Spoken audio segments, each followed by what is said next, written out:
Bonjour à tous et bienvenue dans Émotion à la Une, l'émission de la rédaction de Nice Matin. Nous accueillons aujourd'hui Jean-Pierre River, le président de l'OGC Nice. Bonjour Jean-Pierre River. Bonjour. Jean-Pierre River, j'aurai le plaisir de vous interroger avec Philippe Camps, le chef des sports de Nice Matin. Alors pour commencer, une question sur le début de saison. Quel regard vous portez sur ce démarrage un petit peu laborieux ? Sur le plan comptable, je pense qu'effectivement on a un peu de déficit de points, mais on se rend compte qu'on n'est pas les seuls dans ce cas-là, heureusement. Après, sur le contenu des matchs, je pense qu'il y a quand même du positif à tirer et je trouve qu'on a un très bon coach, un très bon staff et je ne suis pas inquiet sur la qualité de nos joueurs. Comme je disais tout à l'heure, on est à 3 points du 5e, on est à 3 points du plus bas aussi, donc il faut être vigilant. Mais l'état d'esprit que l'on a pu voir à Lyon m'a conforté sur la suite. L'état d'esprit, il est insufflé par le nouveau coach, Patrick Vieira. Quel regard vous portez sur ses débuts ? Écoutez, ses débuts, moi je commence à le connaître maintenant depuis quelques mois. Je peux me tromper, bien sûr, je me trompe souvent, mais je suis convaincu que Patrick Vieira sera un grand entraîneur. Quand on regarde la balance, les achats et les ventes. Alors attendez, déjà deux précisions. Déjà, malheureusement, les chiffres qui sont annoncés sont des fois complètement erronés. Et je ne peux pas vous donner les chiffres individuels, parce que ça concerne des gens privés, et je considère qu'on n'a pas à donner à titre privé sur les montants. Le seul qui est sorti, parce que c'est Mönchengladbach qui en a parlé, c'est Plea. Plea, le chiffre est bon. Pour une fois, il est bon, parce qu'on a dû, les Allemands ont dit donner le bon chiffre. 23 millions d'euros. Quand vous enlevez la commission de l'agent, quand vous avez l'intéressement qu'avaient les joueurs, quand vous enlevez ce qu'on doit à Lyon, il reste 16,8 millions net. Ça a l'air pas beaucoup. On a juste à ces joueurs 750 000 euros.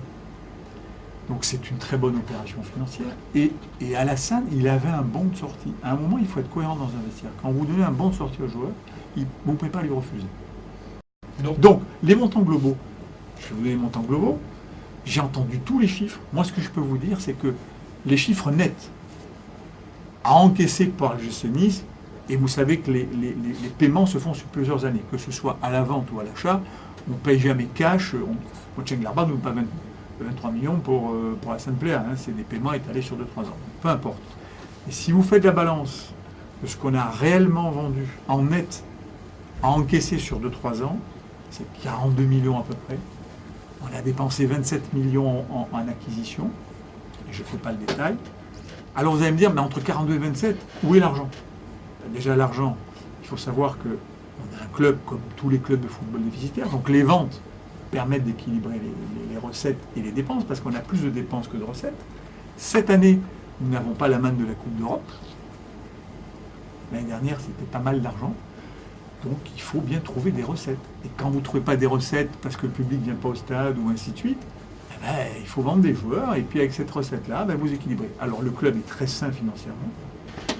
On vend toujours une année d'avance, comme ça, au 30 juin 2019, nous n'avons pas l'obligation de vendre pour équilibrer nos comptes par rapport à l'NCG. Nous serons positifs, on fera même du bénéfice. Et voilà, c'est une gestion saine. Je vous remets quelques années en arrière. Il fallait vite vendre des joueurs pour équilibrer les comptes avant le passage à l'NCG. Vous multipliez les efforts, Jean-Pierre River, en termes d'animation et de promotion pour remplir l'Alliance Riviera.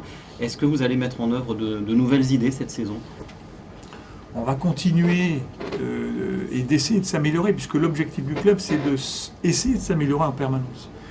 Et on ne lâchera pas les choses, c'est-à-dire que notre objectif, c'est petit à petit de remplir le stade. Alors, l'arrivée du tramway va faire beaucoup de bien évidemment, mais on mettra tout ce que l'on peut en œuvre en matière d'animation pour pouvoir donner du plaisir aux gens, parce que la finalité d'un club de football, c'est donner du plaisir. Alors, visiblement, pour certains, on n'a pas donné beaucoup de plaisir sur le temps du mercato. On va essayer d'en donner tout au long de l'année, notamment au niveau du jeu.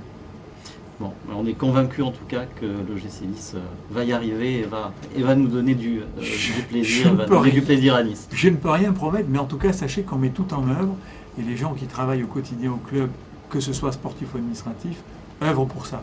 Mais la route est longue et on a toujours dit que la route serait longue et la progression se ferait pas à pas. Merci beaucoup Jean-Pierre River. Merci à vous, c'est un plaisir d'être interviewé par vous.